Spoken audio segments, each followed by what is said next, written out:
Family and homes. Pombe ndiyo dawa ya kulevya halali pekee duniani inayoongoza kutenganisha nyumba zenye furaha. Kwa hiyo tunapokuja in that scenario, manake dawa ya kulevya kweli, pombe ni kweli ni dawa ya kulevya, kwa sababu pia kwenye kategori ya dawa za kulevya class A, B na C, pombe inaingia kwenye class B type of drug ambayo ni depressant type of drug, kipumbaza. Unapokunywa pombe akili yako inapumbaa, na ndio maana kesho ukiambiwa ulichokifanya unasema hapana, na afadhali useme hapana, kuna ile sikumbuki hata nilifanya nini. Kwa hiyo tunapokuja kwenye pombe, nimeona madhila mengi, nimeona watu wakizaa na ndugu zao kwa sababu walikuwa wamelewa. Kwa hiyo ikiwa hiyo sio dawa ya kulevya, bado sijajua dawa ya kulevya ni nini, au watu wengine wao wanafikiria nini. Kwa hiyo kwenye kituo chetu sisi tuna deal na watu wote na kwa sasa hivi kiukweli kabisa sisi mimi nimetoka Dar es Salaam. Serikali imeweza kufanya kazi nzuri sana ya kupambana na heroin.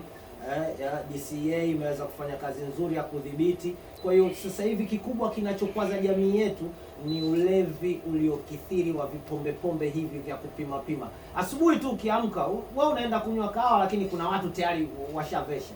It's really crazy. Sawa. Namna mnavyohudumia, mnawapata watumiaji ama waraibu wa dawa hizi tofauti, mmewaclassify kwamba hawa tutapita na njia hii, hawa tutapita, ama kuna mfumo wa pamoja wa kuanza nao, baadaye unagawanyika, unakuwa na chain? Okay. Kuna mfumo wa pamoja wa matibabu ambao tunaofanya darasani. Linapokuja swala la darasa, kwa sababu tuko na ratiba zetu za matibabu, linapokuja swala la darasa mchana tunakuwa tunafanya kwa pamoja.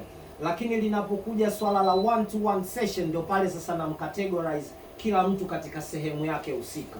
Lakini 9/10 kwa yote yaliyotokea, kuna sehemu mtu alikwazika na kitu akashindwa kukiachilia. Achana na watu wengine, turudi kwangu mimi. Mimi binafsi, mimi ni mtu ambaye nilibarikiwa kufiwa na mama nikiwa na umri mdogo. Mwanzo kwenye miaka, kwa sababu katika kila kitu kinachoondoka kwenye maisha yako kuna baraka. Shida ni kwamba hauna uwezo mkubwa wa kuona hiyo baraka, ndio maana unakwazika kwa wakati huo. Kwa hiyo mimi imenichukua zaidi ya miaka 25 kukubaliana na ukweli kwamba I really don't have a mother. Yaani mama sina.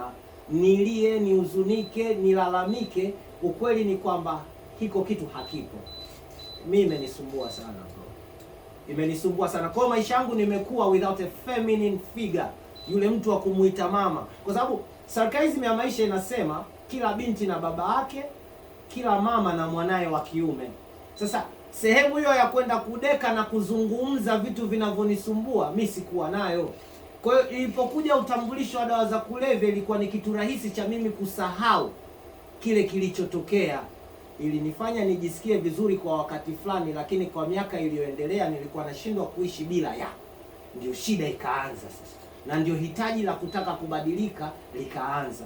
Kwa hiyo katika kila story nyuma kuna story.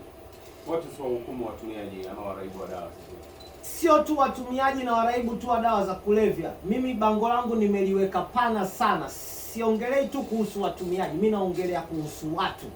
Mimi shida yangu ya uraibu na matibabu ninayofanya na watu imeniwezesha kuwaelewa na watu wengine. Kila mtu bro amekwazika sehemu.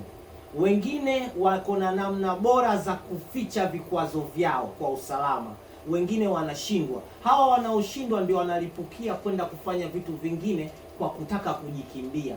Tusiwahukumu ikiwa tunataka kuwasaidia, tuwaelewe. Ndio maana kuna sympathy na empathy. Tunachokifanya kule sio huruma, ila ni empathy, sio sympathy. Ni kukuelewa na kuvaa viatu vyako ili tukunyanyue, kwa sababu na sisi tuliwahi kuwepo. Huruma sio malezi. Sawa. Nimejaribu kukupa nafasi ili tuone nje tu ya chain ama ule mnyororo wa matibabu, pia swala la saikolojia umelipa nafasi kubwa zaidi kuwajenga. Naamini tungepata muda mrefu zaidi tungeenda na hilo eneo tukamaliza, lakini kwa sababu ni sober house na uhusiana na vitu vingi na umetaja kuna gharama, pengine tukae hapa mkurugenzi. Ndio.